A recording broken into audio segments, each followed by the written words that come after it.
అండి, good morning. ఈరోజు నేను రొయ్య పొట్టు కూర చేస్తున్నా.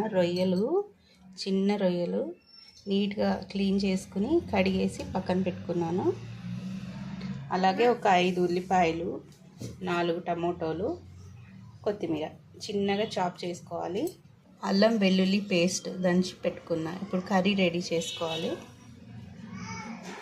ఆయిల్ బాగా వేడెక్కింది. ఒక 3 స్పూన్లు ఆయిల్ వేసుకున్నా. ఉల్లిపాయలు వేసుకున్నప్పుడు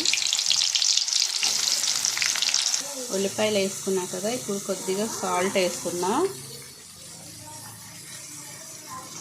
ఉల్లిపాయ బాగా గోల్డెన్ బ్రౌన్ కలర్ వచ్చే వరకు వేయించుకోవాలి. ఇప్పుడు ఇందులో కొద్దిగా పసుపు యాడ్ చేసుకుంటున్నా.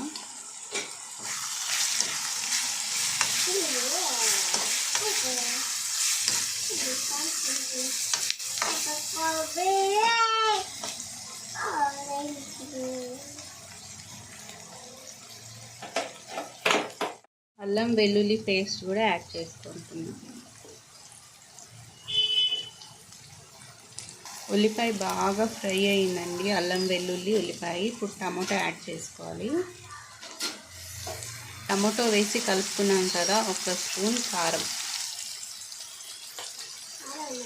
టమాటో సాఫ్ట్ అయ్యేంత వరకు ఉడకడానికి వదిలేయాలండి. తర్వాత 1 గ్లాస్ వాటర్ యాడ్ చేసుకోవాలి. టమాటో బాగా సాఫ్ట్ అయిపోయింది. ఇప్పుడు ఇందులో 1 గ్లాస్ అంతా వాటర్ యాడ్ చేసుకున్నాం. వాటర్ యాడ్ చేశాక ఇప్పుడు ఇందులో రొయ్యలు కూడా వేసేసుకోవాలి.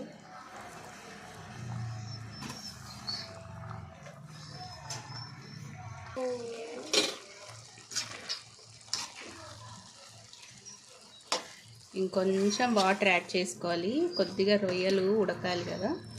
ఇంకొంచెం వాటర్ వేస్తున్నా.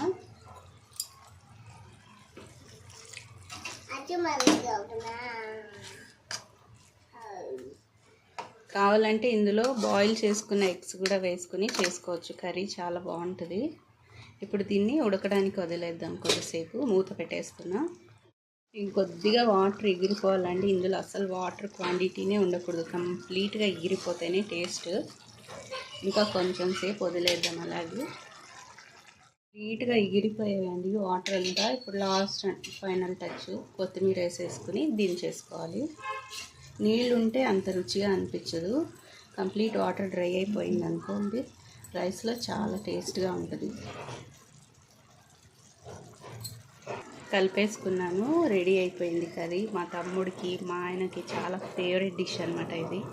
చూసారు కదా, నేను చేసిన ఈ రెసిపీ మీకు నచ్చితే నా ఛానల్ మర్చిపోకుండా సబ్స్క్రైబ్ చేసుకోండి. Thank you for watching.